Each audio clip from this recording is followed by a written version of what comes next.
Bonjour à vous, amis chercheurs curieux. Donc aujourd'hui, je vais vous parler de plein de choses. Je vais essayer de vous démontrer un petit peu par A plus B que notre planète est un icosaèdre. Ce type de forme-là, qui est un des solides de Platon, ici comme ça. Et que chaque sommet de cet icosaèdre correspond à un lieu tellurique précis sur notre planète. Pour ceux qui me suivent, vous avez peut-être vu ce type de carte que j'avais déjà publiée. Donc c'est une carte vue de la Terre à plat. J'ai relié dessus différents points qui représentent les lignes Ley. Et je m'étais rendu compte d'une corrélation euh, avec l'arbre de Séphiroth qui est ici, que j'avais stylisé en ce type de choses-là.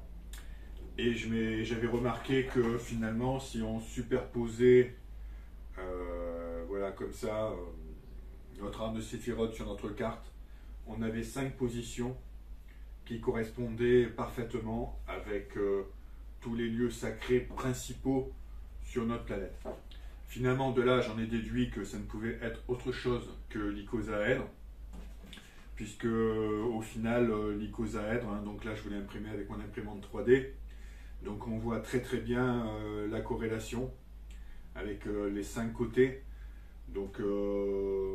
Pour ma part, je pense qu'à un moment T, donc notre planète est sur une cristallisation à 5 branches. Elle peut évoluer, elle peut rétrécir. Platon nous l'avait bien dit avec la première forme de base qui est l'élément feu, le tétraèdre, puis on est passé au cube, puis on est passé au dodécaèdre. Et la vie est en perpétuel mouvement, comme on peut voir dans la nature avec ce coquillage, donc on voit bien qu'il y a de la spire, toujours de la spire. Et lorsqu'on a compris que lorsqu'on fait un tour, on évolue, on ne se mord pas la queue, on ne fait pas le signe de l'Ouroboros, on augmente à chaque fois de niveau de conscience. Et actuellement, je pourrais dire que notre planète est un niveau de conscience 5, cristallisation à 5 branches. Et donc, nous sommes sur une forme icosaèdre. Alors, comment les choses pourraient évoluer? J'ai la chance de pouvoir vous présenter ce petit cube. Donc là, vous voyez ce cube, une fois qu'on le comprend, qu'on le maîtrise, qu'on l'analyse, là, on a la chance de pouvoir le modeler, et par conséquent, avec de la prise de conscience et puis un état d'esprit finalement très ouvert, on pourrait admettre que... Attendez, j'essaie d'y arriver. Voilà, qu'on pourrait changer d'état finalement avec un niveau de conscience. Et donc par exemple arriver à un niveau tel que celui-ci. Donc de l'élémentaire, on passe à l'élément eau. Voilà pour moi une explication simple de comment on a pu passer du tétraèdre au dodécaèdre qui pour Platon est l'élément éther. L'éther est pour nous la réunification des 5 éléments, l'air, l'eau, le feu, la terre, j'en oublie un, bon peu importe, et donc on est sur l'élément éther. Ce que j'aimerais vous sensibiliser, c'est faire le point un petit peu avec la géobiologie, les lieux sacrés, tout ça. Sachez que, je vous rappelle, voilà, quand on est un peu curieux, on perce la bulle, et donc on va voir les rouages de l'univers, donc d'où le proverbe « percez et vous verrez ». Donc il est clair que si on reste dans ce que l'on voit du commun du mortel de tous les jours, tel un iceberg, si on se contente de regarder cet élément-là, on ne voit pas tout ce qui est dessous. Voilà. Je vous rappelle que la Terre est un champ magnétique, un amas de champs, donc tel un aimant. Cette protection en fait lui donne la ionosphère, donc c'est une protection magnétique qui protège des rayons solaires, notre planète qui se déplace dans l'univers. On tourne autour de notre Soleil, et notre Soleil lui aussi avance dans l'univers, et il a comme Infiniment grand est égal à infiniment petit, donc il avance toujours, mais en faisant une spire. Il faut aussi rajouter un phénomène très très important à l'évolution de la planète, enfin du système solaire, des systèmes solaires, c'est que, comme dans les cycles du Kali Yuga, je ne crois pas. C'est partie des joies de la technologie, j'avais plus de batterie, et donc forcément mon bras a chuté. Donc j'étais en train de vous parler de l'expansion et rétrécissement de l'univers, expansion, rétrécissement de l'univers, mais tout en étant sur un schéma d'expansion continue. Donc on pourrait dire que l'univers est courbe et en perpétuelle évolution, et donc ce schéma-là représente concrètement ce que j'aimerais essayer de vous exprimer. Donc les anciens au niveau le Mahabharata, dans cette épopée, donc il nous raconte qu'il y a 4 cycles d'évolution de la planète: un âge d'or, un âge d'airain, un âge d'argent et un âge de fer. Chacun a des périodes qui lui sont propres, et l'âge d'or est l'âge le plus long. Actuellement, nous sommes en train de terminer l'âge de fer, donc une période relativement bouleversée, comme on peut le vivre, mais qui est nécessaire pour le cycle de l'évolution de la vie. Il faut admettre que la vie est au-delà de ce que l'on pense. Donc, si on pense que la vie c'est simplement le petite surface qui est ici, on passe à côté de tout ça. Donc c'est pour ça que pour ma part je me suis intéressé au monde de l'énergie.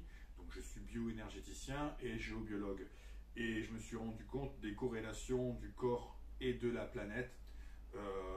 Les anciens finalement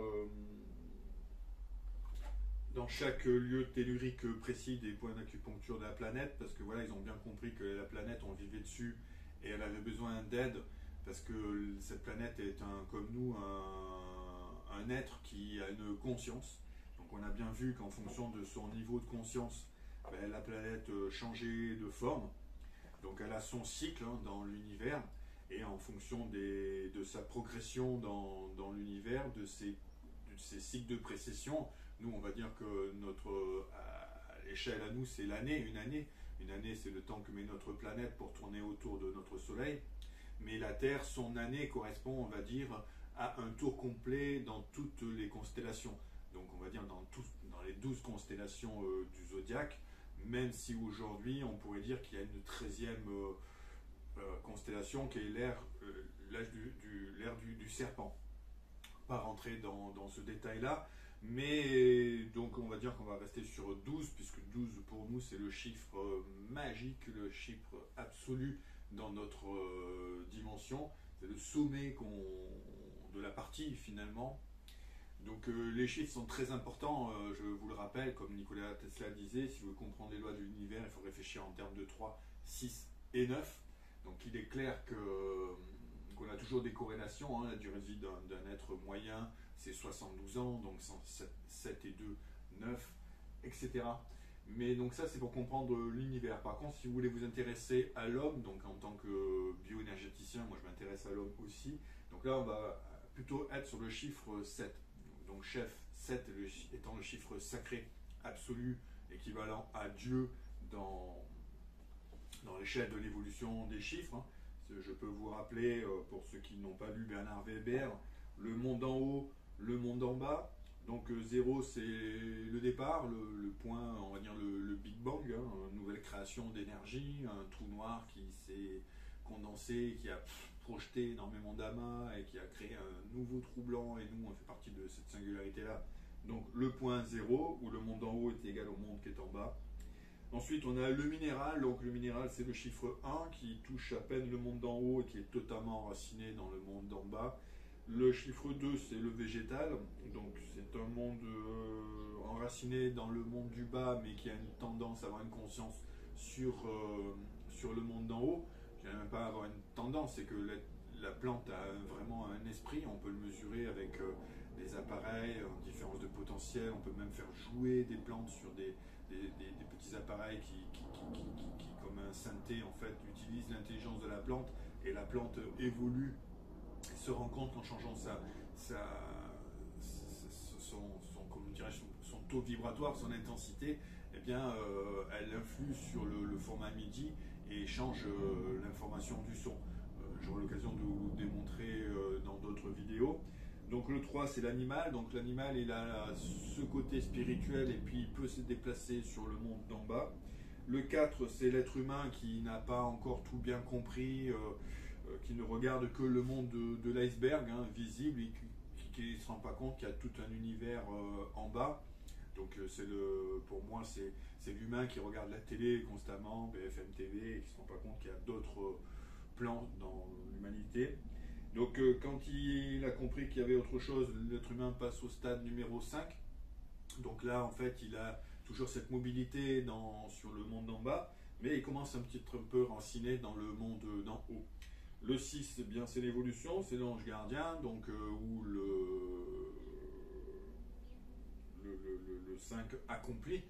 Donc le 6 a un point ancré dans le ciel et puis un déplacement temporaire sur le monde d'en bas. Le 7, donc c'est Dieu pour nous, totalement enraciné dans le monde d'en haut et qui touche à peine le monde d'en bas. Le 8, c'est l'infini, c'est la lémiscate, c'est l'équivalence du monde d'en haut, du monde d'en bas. Et le 9, donc chiffre magique de Nikola Tesla, qui est le signe qui nous permet de faire quand on a fait le tour complet, on passe à autre chose, donc la bascule, donc totalement enraciné dans le monde, enfin qui se déplace dans le monde d'en haut et qui touche à peine le monde d'en bas, et après donc ça nous permet de passer à un autre niveau de conscience. Un petit peu comme les pyramides, les pyramides au départ montrent bien les cycles d'évolution. En termes de, comme disait Tesla, pour comprendre les univers, enfin les secrets de l'univers, il faut réfléchir en tant que vibration, énergie et fréquence. Donc ça nous donne la fréquence, ça va nous donner le temps. Donc le temps, on va dire que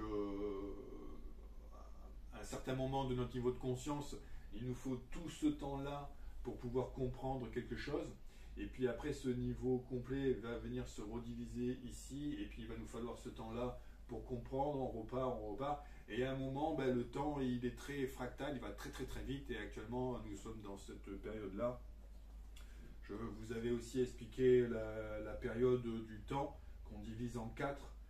Donc le 4, c'est aussi très important pour nous en tant qu'humains, parce que 4, c'est 4 points cardinaux, c'est les 4 prats Shiva, c'est les 4 cycles des yugas, c'est les 4 dimensions, enfin bon, 4. Donc là, on divise en 4, donc une période positive, une période négative, et dans chaque période, on la divise en 2. Donc on a une montée dans une positivité, une négativité, une descente négative et une montée, donc 4 temps, donc une période de 4 temps. Nous, en tant qu'humains, dans notre façon de réagir et de comprendre les choses, dans notre 3D, le temps, on l'a divisé en 4, voilà, pour faire simple. Qu'est-ce que je pourrais vous dire d'autre oui, donc voilà, donc sur ce que je pense pour ma part, c'est que les anciennes civilisations qui nous ont précédés, donc aujourd'hui, je ne vous demande pas de me croire ou quoi que ce soit, faites vos propres recherches, mais on est à la 7e civilisation. Avant nous, il y a eu les Atlantes, le peuple de Mu, les Lémuriens, etc. Et je pense qu'à chaque fois, ces civilisations-là ont soit quitté la planète si elles avaient atteint un niveau supérieur d'intelligence à nous, ou de conscience, ou soit elles ont disparu par des cataclysmes naturels de notre planète. Il faut admettre que notre planète est très fragile dans sa renforcement de ionosphère, et notre planète donc tourne autour du Soleil et avance dans l'univers, et donc par période elle va rencontrer des obstacles, on va dire, on va rentrer dans des nouvelles fréquences vibratoires, et par conséquent il y a des répercussions à ça. Et on pourrait dire que chaque montée vibratoire sont souvent en corrélation avec les changements d'air zodiacal. Donc on pourrait se rendre compte qu'au finalement, tous les 2160 ans, c'est à peu près la période du lunaire. Hein. Donc 2160, ça fait encore 9. 2 et 1, 3, et 3 et 6, ça fait 9. Donc c'est tous ces 2160 ans, c'est le cycle complet, et on pourrait dire qu'à chaque fois, on a une nouvelle religion, Jésus, etc., la Basse-Égypte, Ancienne Égypte, etc. On est toujours à peu près sur des cycles de 2000 ans, qui correspondent au changement d'ère. On avait l'ère du lion, du taureau, du bélier, enfin tout ça. Et donc on a terminé dans la chrétienté, début de la chrétienté, l'ère du poisson, pour entrer dans l'ère actuelle, et pour rentrer dans l'ère du Verseau à partir de maintenant. Donc ce dont je voudrais vous essayer de vous sensibiliser, c'est que lorsque il y a un plan de l'écliptique, donc c'est-à-dire que il y a dans tous les univers, et Dieu sait qu'il y en a, hein, parce que là une carte que j'aime bien vous montrer aussi, nous, notre planète, notre système solaire, dans la grandeur de ce qu'on peut penser, et après, voilà, donc on est au milieu de tout ça, donc il est clair qu'on n'est pas tout seul, je pense. Hein. Donc il y a un plan d'écliptique de toutes les galaxies, puisque finalement notre galaxie, on dit que c'est une galaxie type spirale, mais elle a un plan de l'écliptique, et on va dire qu'à chaque fois que la planète évolue comme la période, donc elle va passer soit sur un côté positif, soit sur un côté négatif par rapport au plan de l'écliptique. Et donc je pense qu'à chaque changement d'air, finalement notre planète est sur le plan de l'écliptique, et donc du coup est en corrélation avec toutes les autres galaxies qui elles-mêmes sont dans un plan écliptique, parce que ce qu'il faut admettre, c'est que l'infiniment grand est également l'infiniment petit, le monde en haut est égal à ce qui est en bas, donc comme pour les cycles de notre planète, printemps, été, automne, hiver, notre galaxie fait pareil, printemps, été, automne, hiver, et là donc on rentre dans le plan de l'écliptique, et par conséquent, tous les soleils se parlent, et on est en corrélation, on a une espèce d'upgrade, une grande mise à jour, avec tous les soleils, enfin surtout le soleil d'Alcyone qui est au centre de toutes les grandes galaxies, et donc forcément on récupère énormément d'informations. Souvenez-vous, plus jeune, le soleil était orange, et aujourd'hui quand vous le regardez, il vous brûle les yeux tellement qu'il est chargé d'informations. C'est le soleil blanc qui était annoncé dans toutes les anciennes cultures, comme culture amérindienne, oui, comme Lakota, le bison blanc, etc. Donc un soleil chargé d'informations.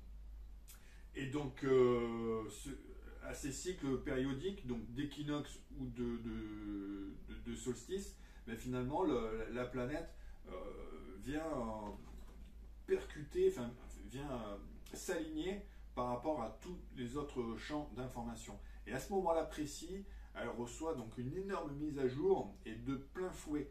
Donc ce qui se passe, c'est que comme notre planète est très fragile, parce qu'on sait aujourd'hui en plus par la science qu'elle a reçu un astéroïde en plein cœur au niveau du triangle du Bermude, un petit peu plus bas, hein, ici pour être exact.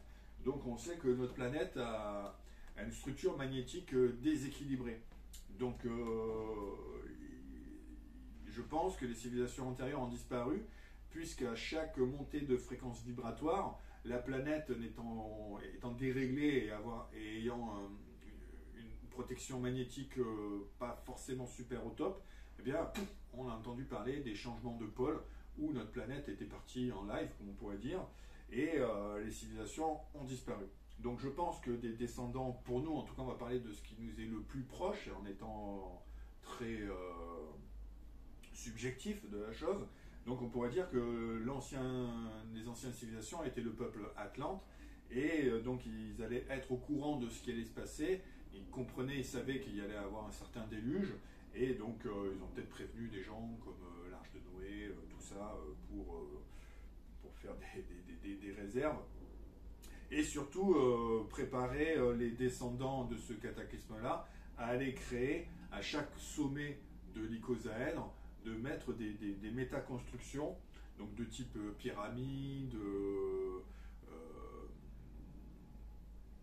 enfin tout ce qui est mégalithe, donc aujourd'hui on va parler c'est clair, de pyramides, mais ça va être des dolmens, ça peut être des tumulus, ça peut être des églises aujourd'hui,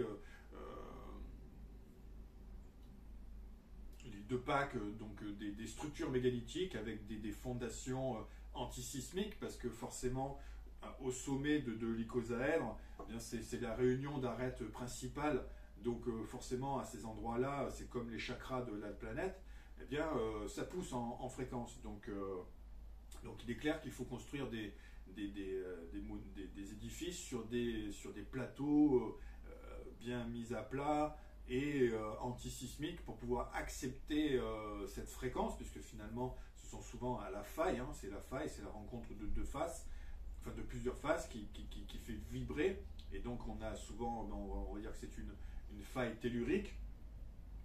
Et donc en géobiologie, on sait que les failles telluriques sont souvent en corrélation avec l'eau. Et l'eau, ben, c'est notre planète. Hein. Et nous-mêmes, nous sommes 99% d'eau. Nous avons des chakras, comme les points d'acupuncture. Nous sommes reliés, nos chakras sont reliés par des nadis, des points d'énergie. Et bien la planète a elle aussi ses chakras qui sont reliés par des lignes ley.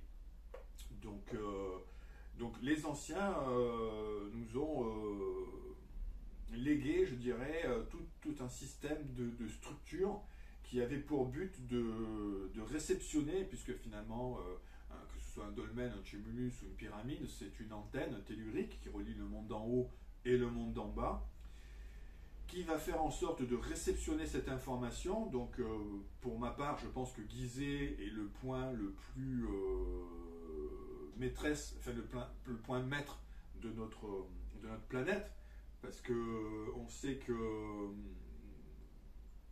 il y a d'autres facteurs qui rentrent en compte avec les plans de l'écliptique naturelle de notre planète qui donnent les 30% d'inclinaison, avec un coup les tropiques du Cancer et les tropiques du Capricorne. Mais bon, je ne vais pas rentrer trop dans ce détail-là. Mais Gizeh est un point stratégique si on prend les travaux d'autres chercheurs comme Monsieur 137 ou peu importe. Donc on se rend compte qu'il y a des lignes la plus grande ligne de la Terre, enfin les grandes lignes des continents se croisent à un point stratégique qui est Gizeh et qui est aussi, donc on pourrait dire, enfin bon voilà, pour moi c'est le point le plus important.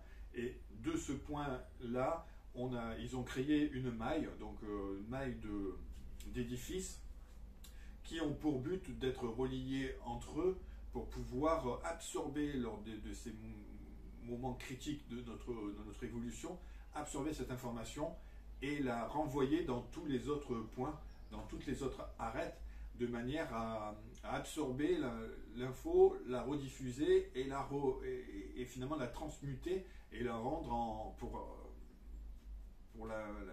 finalement améliorer notre champ magnétique et donc notre ionosphère.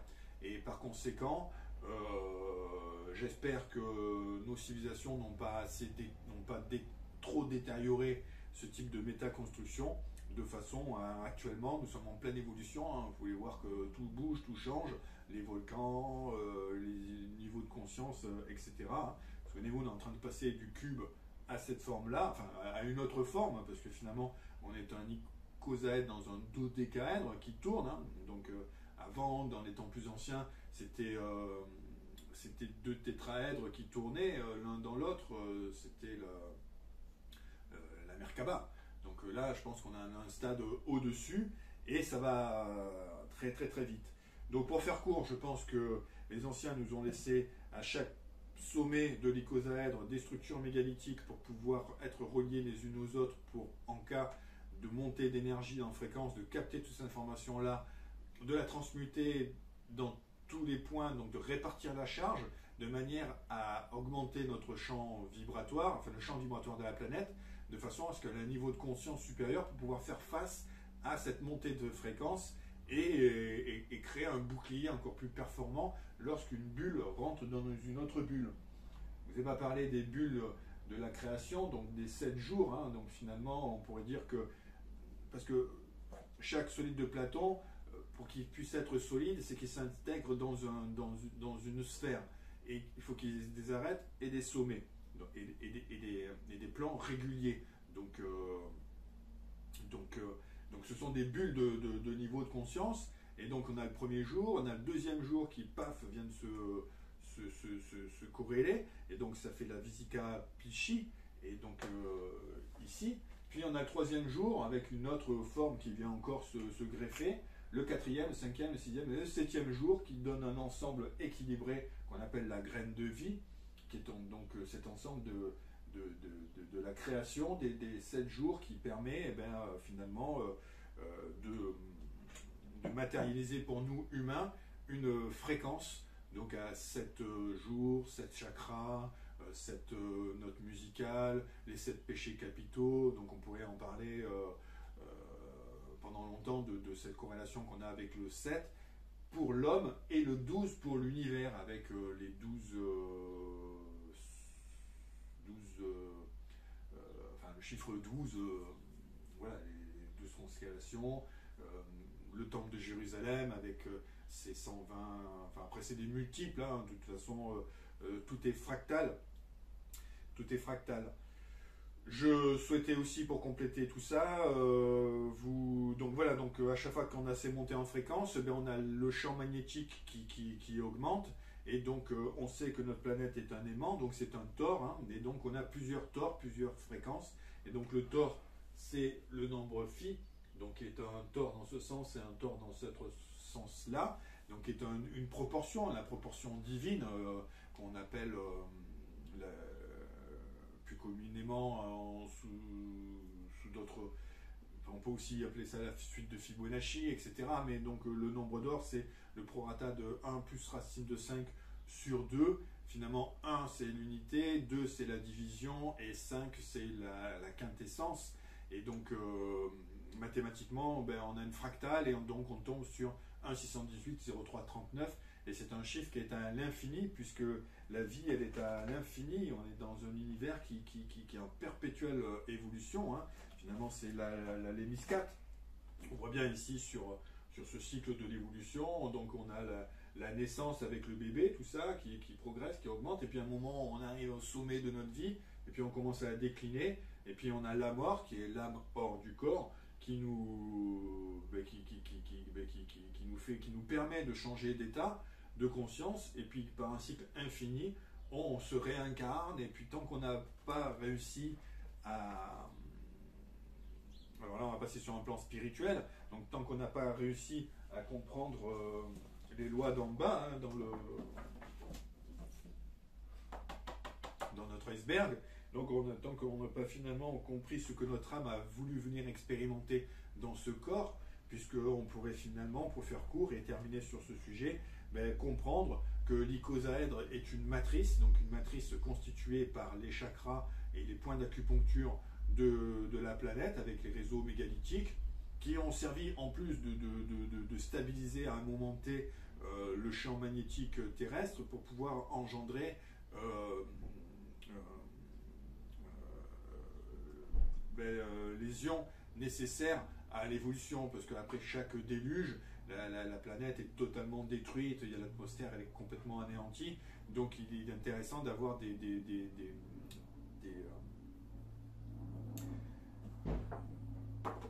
pyramides et des choses comme ça pour pouvoir renforcer la ionisphère, comme je disais tout à l'heure, mais surtout pour redonner des ions, parce qu'on sait que chaque structure mégalithique,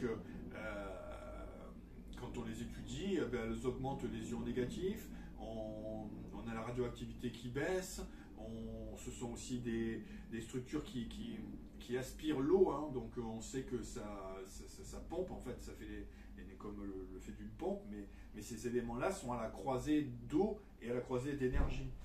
Les Égyptiens avaient bien compris, hein, lorsqu'une énergie rencontre une nouvelle énergie, ça crée une boucle d'énergie. Donc tous les édifices sacrés de type dolmen ou autres sont à la croisée d'énergie, de points d'eau et d'énergie tellurique engendrée par les méridiens de la planète. Donc les anciens ont créé des bâtiments comme le Parthénon ou des choses comme ça en corrélation avec le nombre d'or pour pouvoir attirer le sacré et par loi mathématique, quand on rentre en résonance avec une fréquence, une vibration, parce que finalement nous ne sommes qu'une fréquence, qu'une vibration, pour vous donner un ordre d'idée de l'étendue de la vibration de ce qui nous englobe, on pourrait dire que le spectre est infiniment grand, les rayons X et les infrarouges, on pourrait mettre ça sur le pont de Brooklyn. Donc le pont de Brooklyn représenterait la grandeur du spectre. Ben, nous, avec nos yeux d'humains terriens, on ne voit que 1 mètre. Donc les couleurs que l'on voit, c'est pas grand-chose par rapport à la globalité du pont de Brooklyn. Donc vous vous rendez compte que on vient expérimenter très peu de choses dans les possibilités et les étendues de l'univers. Donc nous, on n'est que le chiffre 4, 5, on pourrait tendre à être le niveau 7 dans une dimension de 12, mais après l'infini, c'est l'infini. Donc c'est énorme tout ce qui est de possibilités. Donc il est clair que nous, avec nos niveaux de conscience, on est en train d'essayer de sortir de notre propre déjà atmosphère, parce que bon, au final, on est toujours dans notre atmosphère, hein. Les satellites sont dans notre atmosphère, on n'est pas sorti même on n'est pas encore allé jusqu'à la Lune officiellement, enfin encore moi j'ai des doutes, mais bon, c'est pas le sujet non plus. Mais bon, voilà, pour faire court, les anciens avaient une science léguée par d'autres peuples qui ont disparu ou sont partis, qui savaient que notre planète était fragile et déstabilisée par un impact. Donc il a été important de construire des lieux telluriques, des métaconstructions pour pouvoir renforcer ce champ magnétique de notre planète qui a été perturbé, pour pouvoir renforcer ce champ lors des montées vibratoires et pour pouvoir augmenter aussi le champ de conscience de notre planète. Parce que finalement, nous sommes tous unis, un et tout est un, et les anciens créent de l'acupuncture sur notre planète, comme nous, on peut faire de l'acupuncture sur nos nadis ou sur nos points d'intersection de réseaux neuronal, enfin en tout cas de fréquences. Et donc les anciens nous ont légué tout ce savoir, et c'est à nous aujourd'hui de monter en fréquence vibratoire, de comprendre que nous sommes dans une simulation fractale et mathématique, de l'ordre géométrique, donc c'est la géométrie sacrée, que nous sommes en train de changer de niveau de conscience et de nous modeler dans une nouvelle forme, et donc finalement de nous éthériser encore un peu plus, parce que concrètement, je pense qu'il a fallu des alignements de Karnak en France, par exemple, pour mettre des édifices en corrélation avec les lignes ley de la planète, pour pouvoir augmenter une certaine stabilité, pour permettre à l'être humain de se densifier dans la matière, parce qu'il sortait d'un cycle évolution, évolution, évolution, évolution. Et donc là, nous, dans notre évolution, finalement, on se détache de la matière.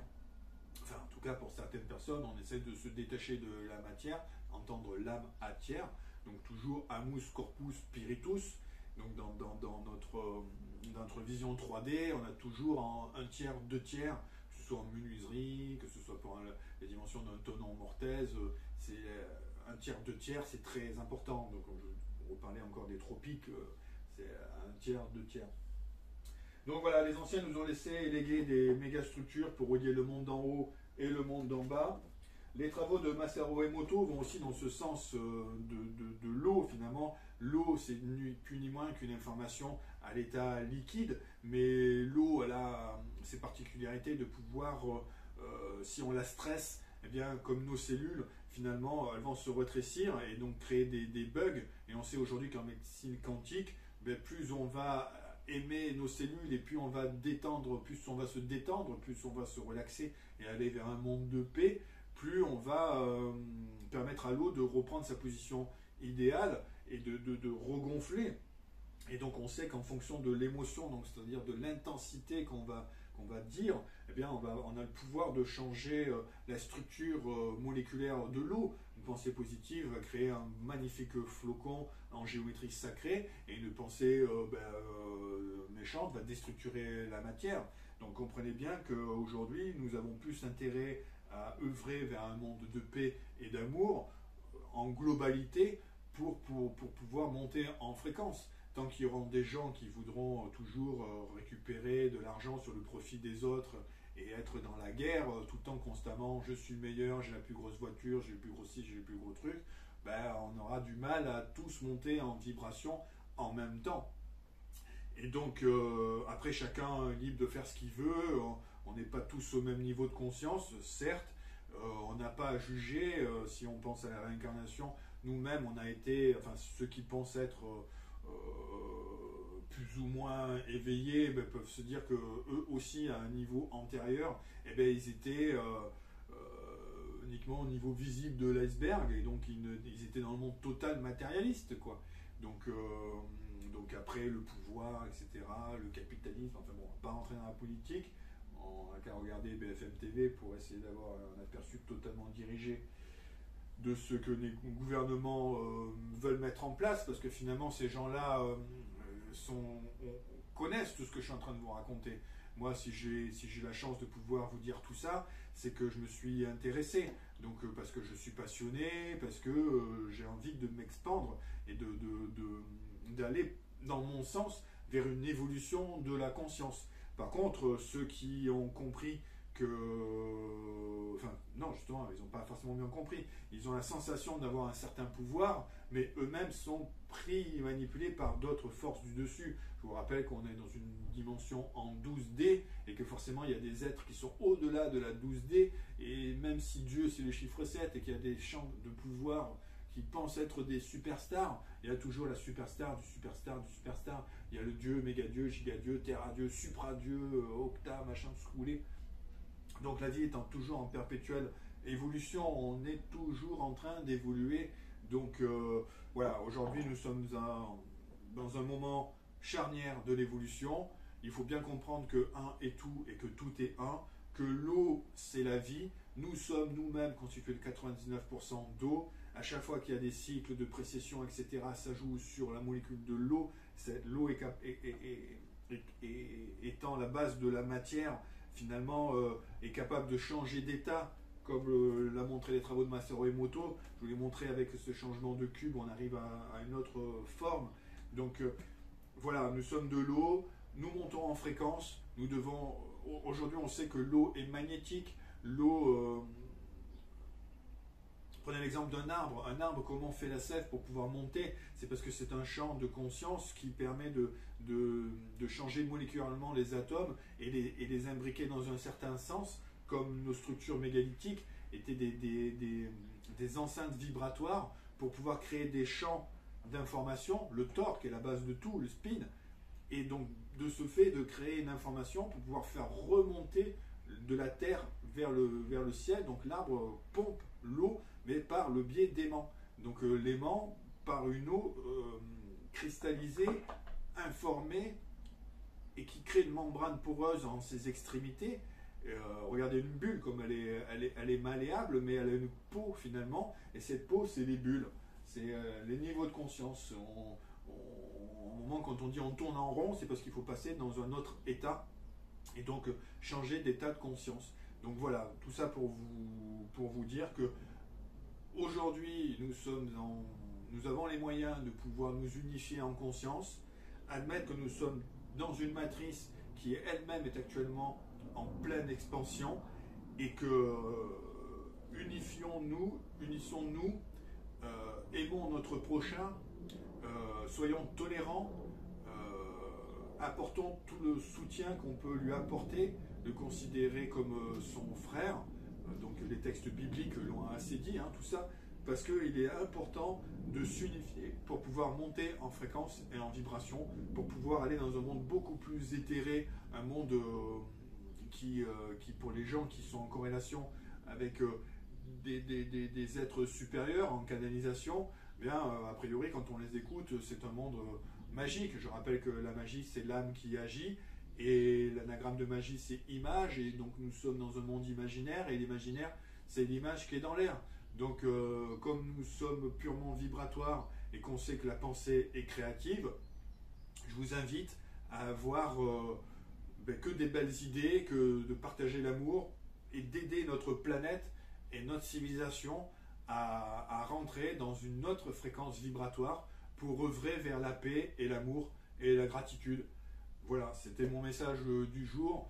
J'espère que ça a été clair. Je sais que c'est énormément d'informations, que c'est pas forcément facile à comprendre, à admettre ou quoi que ce soit. Mais voilà, nous sommes que vibration. Merci, méditez.